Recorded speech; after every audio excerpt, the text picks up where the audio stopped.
mon refuge. Jésus, mon refuge. Jésus, mon refuge. Jésus, mon refuge. Jésus, mon refuge.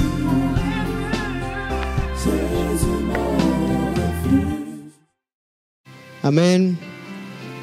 Et je veux qu'on va à la parole de Dieu, on va à Cantique, chapitre 6, verset 8 jusqu'à 10.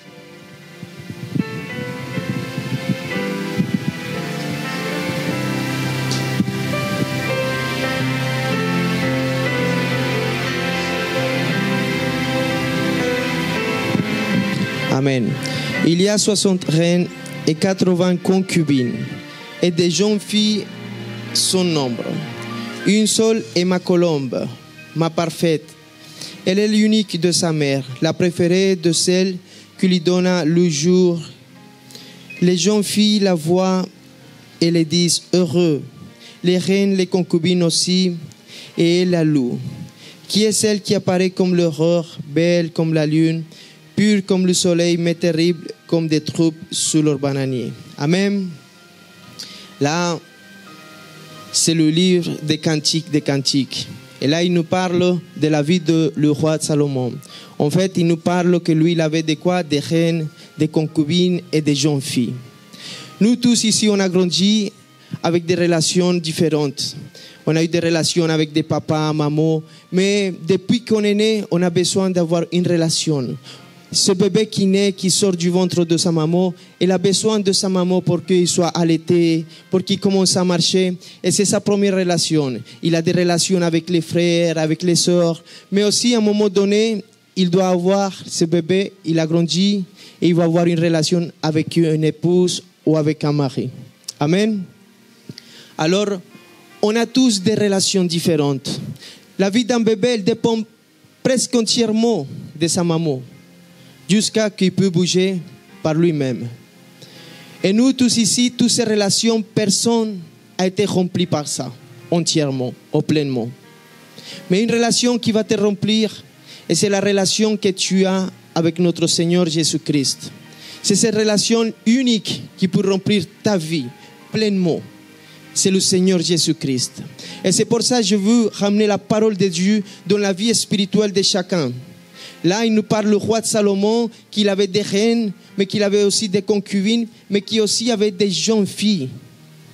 Alors, je veux que chacun y comprenne, là, dans l'état où il est en ce moment, dans sa vie spirituelle. Amen. Alors, on va commencer par les reines. Qu'est-ce qui représentait la reine? La reine représentait une relation très intime, très étroite, avec le roi. Elle avait le pouvoir de faire changer les décisions du roi ou de donner des opinions. De pouvoir dire, roi, ça c'est bien ou ça c'est pas bien. Elle avait aussi le droit d'être dans la chambre avec le roi. Et c'est pour ça que le thème d'aujourd'hui s'appelle « Le roi t'invite dans sa chambre ». Parce qu'on est tous appelés à être des reines, les épouses des rois. Amen. L'Église, elle est appelée à être l'épouse du roi. Alors, la reine, elle peut influencer le roi. Et là, on voit dans la parole de Dieu un exemple. L'apôtre Jean, on va à Jean 13, 21 jusqu'à le 27, s'il vous plaît. Il dit, ayant ainsi parlé, Jésus fut troublé en son esprit. Et il dit expressément, en vérité, je vous le dis, l'un de vous me livrera. Les disciples se regardent les uns et les autres, ne sachant de qui il parlait.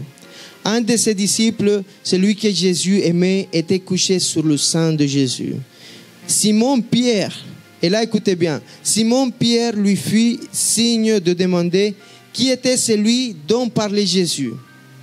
Et ses disciples, s'étant penchés sur la poitrine de Jésus, lui dit, Seigneur, qui est-ce? Et Jésus répondit, c'est celui qui je donnerai le morceau trompé. En ayant trompé le morceau, il lui donna à Judas, fils de Simon l'Iscariote. Dès que le morceau fut donné, Satan entre dans Judas et Jésus lui dit, ce que tu fais, fais-le promptement. Amen. Là, on voit que Jean, c'était quelqu'un qui avait une place de reine avec Jésus-Christ. Pourquoi? Parce que Jean, il connaissait les choses secrètes de Jésus-Christ. Il était toujours à côté de Jésus-Christ. Il cherchait toujours Jésus-Christ. Jean, il cherchait la présence de son maître pour prendre une décision pour quoi que ce soit. Et c'est pour ça que Pierre, là quand il dit, quelqu'un va me trahir. Tout le monde dit, mais c'est qui? Mais il y a une personne qui savait c'était qui. Et c'était Jean. Ça, c'est quand quelqu'un a cette place de reine. Elle connaît les décisions de son roi. Elle connaît les choix de son roi. Elle connaît les stratégies de guerre de son roi. Elle connaît qu'est-ce qui se passe dans la vie du roi. Elle connaît même le placard du roi. C'est les personnes qui ont la place de reine. C'est les personnes qui sont vraiment dans l'intimité, qui sont vraiment une relation étroite. Et c'est pour ça que Pierre lui demande à Jean, dis-lui c'est qui? Et lui, il a répondu à Jean, pas à tout le monde. Parce que sinon, Judas, il aurait entendu aussi. Il a dit, c'est lui qui trompe son pain. Parce que c'était Jean qui était sur la poitrine de Jésus-Christ. On a vu plein d'hommes dans la parole de Dieu qui avaient cette place de reine. Un autre, c'était qui? Abraham. Abraham, il pouvait même arriver à négocier avec Dieu. Il arrivait même à lui dire, mais non, si on a 10, 20, 30, tu ne détruis pas Sodome. Et il arrivait à négocier avec le Seigneur. Ça, c'est quelqu'un qui connaît vraiment la voie de l'Éternel. Ça, c'est quelqu'un qui est vraiment cherché au plus profond de l'intimité. Dieu, c'est la reine. La reine, c'est lui qui a une place de reine, c'est comme Abraham. Abraham, il a négocié avec Dieu. Et il arrivait quand même à sauver quelques-uns de Sodome et Gomorrhe. Amen. Ça, c'est la place des reines. Amen. Qui est dans la place des reines ici? Amen. Alléluia. C'est lui qui connaît les désirs de son papa, qui connaît les choix du roi. Un autre, c'était un exemple d'une reine qui a eu un rêve. C'était la femme de Pilate. Quand il a dit, attention parce que lui, il est innocent.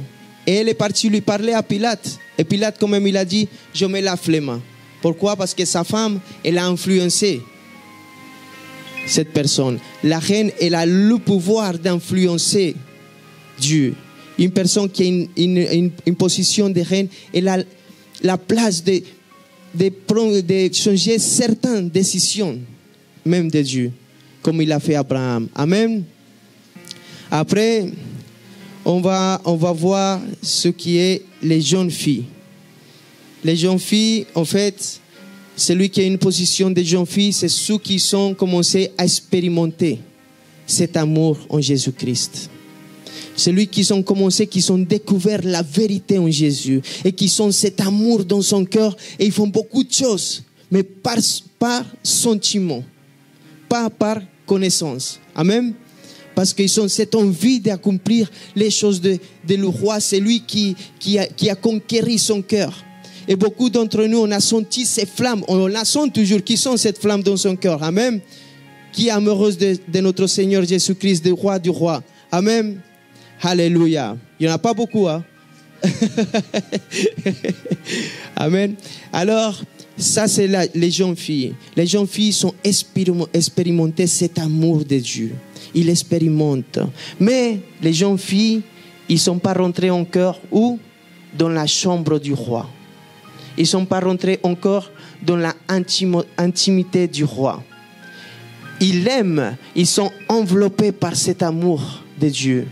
Ils connaissent, ils ont reçu cet amour et ils se disent, oui, j'ai découvert cette vérité. Waouh, maintenant j'ai quelque chose dans mon cœur qui me dit, oui, il y a une certaine révélation qui dit, Jésus-Christ est roi. Et ils connaissent que Jésus est le roi, mais ils ne connaissent pas l'intimité du roi. Ils ne connaissent pas le secret du roi. Ils ne connaissent pas la chambre du roi. Amen. Alors, les jeunes filles, ils n'arrivent pas encore à changer de décision. Ils n'arrivent pas à entendre beaucoup la voix du roi. Ces jeunes filles, ils sont dans cet amour, mais il s'agit beaucoup par sentiment. Par sentiment. Et la parole de Dieu, le royaume des cieux, ce n'est pas par sentiment. C'est parce que Dieu il veut dans ta vie. Amen. Il faut que tu commences à connaître le roi. Ceux qui ont senti cet amour et qui ne sont pas arrivés à avoir des révélations du royaume et qui continuent à penser et agir beaucoup par la chair et par les choses de ce monde, c'est parce que c'est des jeunes filles. Ils ont cet amour. Ils ont connu que Jésus est roi. Ils savent que lui, c'est la vérité. Amen. Mais ils ne sont pas rentrés dans la chambre, dans l'intimité. Ils ne connaissent pas la révélation du royaume des cieux. Ils ne connaissent pas comment le Seigneur, le roi, il aime bien que tu agisses. Ils ne savent pas comment le roi, lui, il agit. Amen. Ça, c'est les jeunes filles. Mais il y a aussi les concubines. Amen.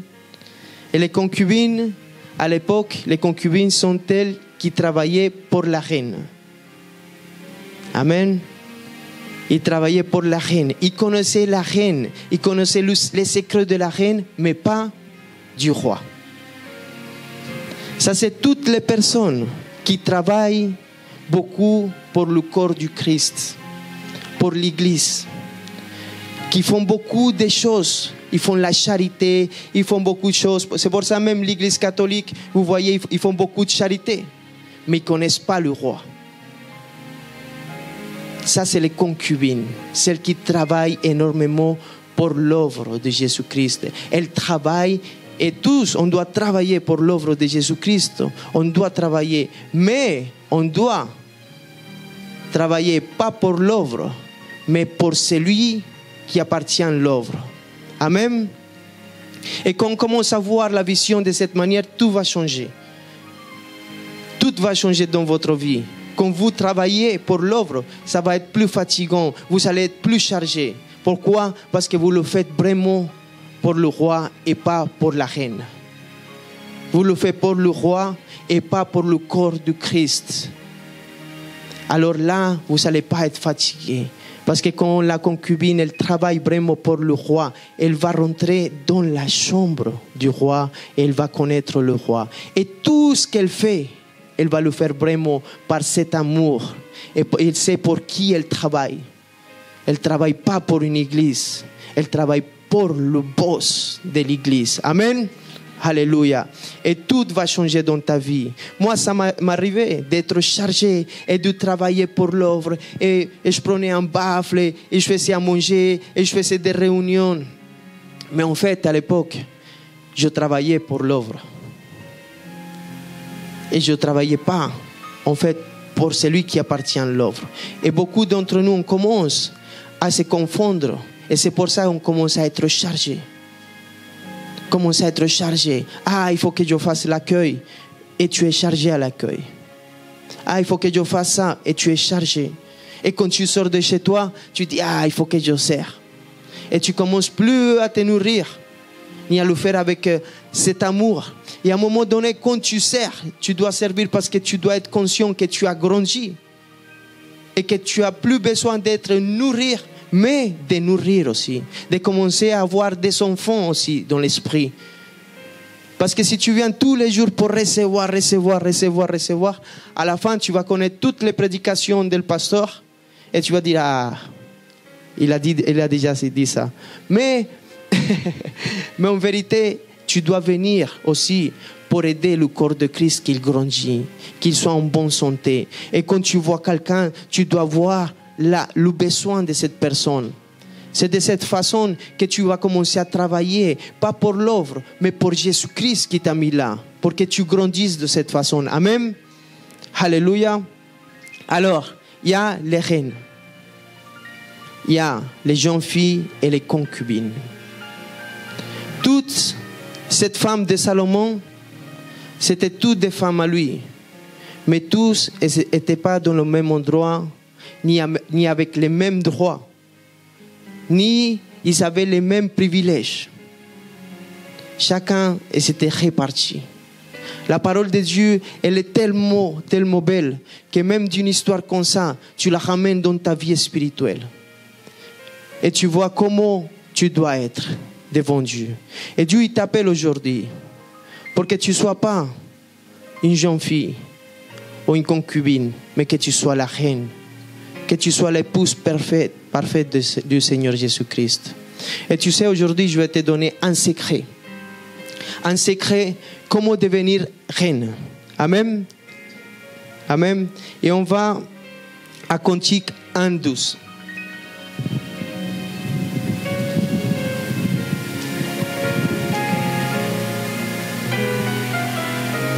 Tandis que le roi est dans son entourage, mon art exhale son parfum.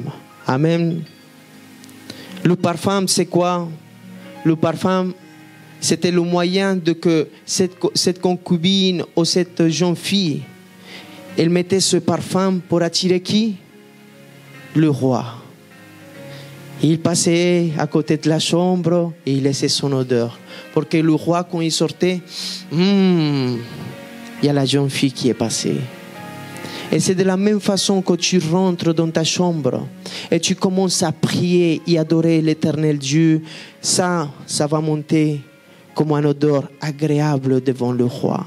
Et c'est de cette façon que tu vas commencer à attirer le roi des rois pour que tu deviens plus une concubine ou une jeune fille, mais que tu deviens la reine. Que tu commences à découvrir dans le secret. Au Matthieu 6:6 dit, mais quand tu pries, entre dans ta chambre, ferme ta porte et prie ton Père qui est là dans le lieu secret. Et ton Père qui voit dans le secret te le rendra. Le lieu secret. Le lieu secret, c'est où le roi, aujourd'hui, ce soir, t'invite à rentrer. Il t'invite à rentrer dans sa chambre pour que tu commences à donner ton meilleur parfum dans tes prières, dans ton adoration, et que tu commences à l'attirer. Puisque c'est lui qui t'a amené à lui, dans son palais. Mais c'est l'heure de que tu commences à rentrer dans sa chambre, de que tu commences à augmenter dans une autre dimension différente. Là, que tu deviens comme Abraham. C'est lui qui pouvait négocier avec Dieu. C'est lui qui parlait avec Dieu. C'est lui qui était l'ami de Dieu. C'est là où il veut, le Seigneur t'amener à être reine. Que tu sois la reine. Que toi, tu viens le chercher avec cet amour dans ton cœur. Et que tout ce que tu fais dans ta vie comme chrétien, tu ne le fais plus comme la concubine, mais que tu le fasses comme une reine pour faire plaisir à ton mari, le roi. Amen. Acclamons notre Seigneur Jésus-Christ très fort.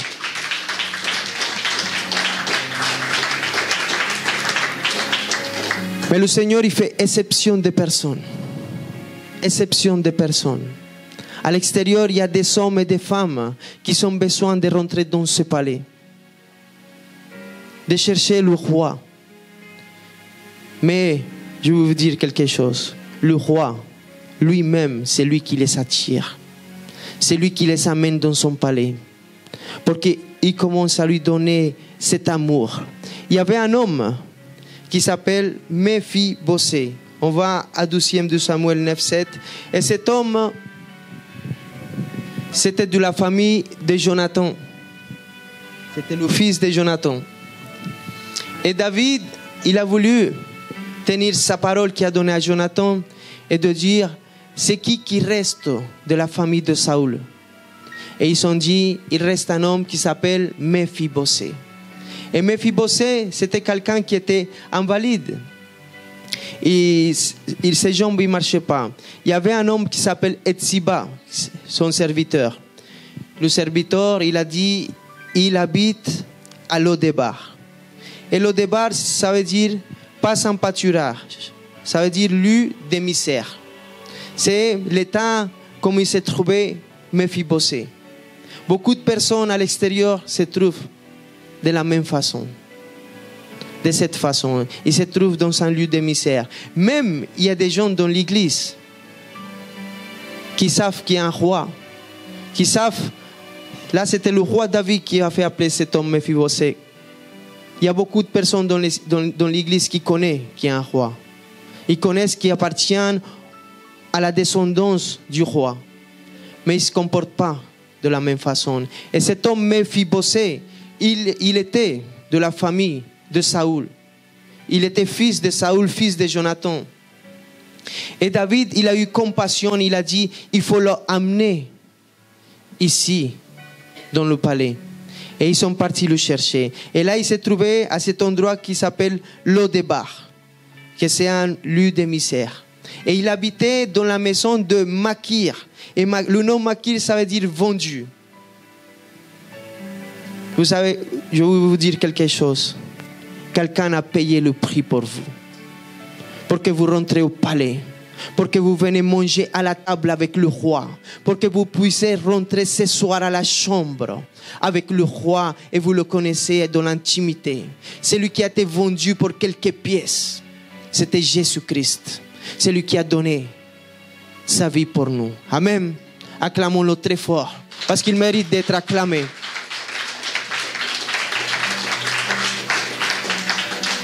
Et là, au 2 Samuel 9,7 dit, David lui dit, ne crois point car je veux te faire du bien à cause de Jonathan, ton père. Je te rendrai toutes les terres de Saoul, ton père, et tu mangeras toujours à ma table. Il se prosterna et dit, qu'est-ce ton Seigneur pour que tu regardes un chien mort tel que moi? Alléluia. Quelqu'un qui se sentait comme un chien mort. Quelqu'un qui était dans un lieu, que c'était le lieu de misère. Quelqu'un qui n'avait pas de sortie. Mais le roi, il a regardé lui. Le roi, il ne regarde pas seulement la reine. Il ne regarde pas seulement la concubine. Il ne regarde pas seulement les jeunes filles. Mais il regarde aussi celui qui est à l'extérieur. Dans un lieu de misère. Celui qui pense que sa vie ne valait plus rien. Celui qui est en dépression. Et même ceux qui se trouvent là, à cet endroit-là, aujourd'hui, je veux te dire, tu es appelé ce soir à manger toutes les soirs dans la table de roi. Tu es appelé ce soir à rentrer toutes les soirs dans la chambre du roi. Ne crois plus jamais que tu ne vales plus rien. Ne crois plus jamais parce que tu as valu tellement un prix très élevé. Un prix du sang, d'un sang sans contamination. C'est le tel prix qu'il a payé pour ta vie, pour que tu puisses rentrer dans son palais et manger à table avec notre Seigneur Jésus-Christ. Et que tu te lèves de ta table, pas comme tu es venu, mais différent, transformé par la parole. Parce que c'est lui qui s'assit à manger à la table avec notre Seigneur Jésus-Christ, jamais il va se lever de la même façon. Amen. C'est lui qui rentre dans le lieu intime, dans la chambre avec le roi. Jamais il va sortir de la même façon. Mais il va sortir comme un Abraham, comme un Noé. Il va sortir comme un Moïse, comme un guerrier, comme un Caleb.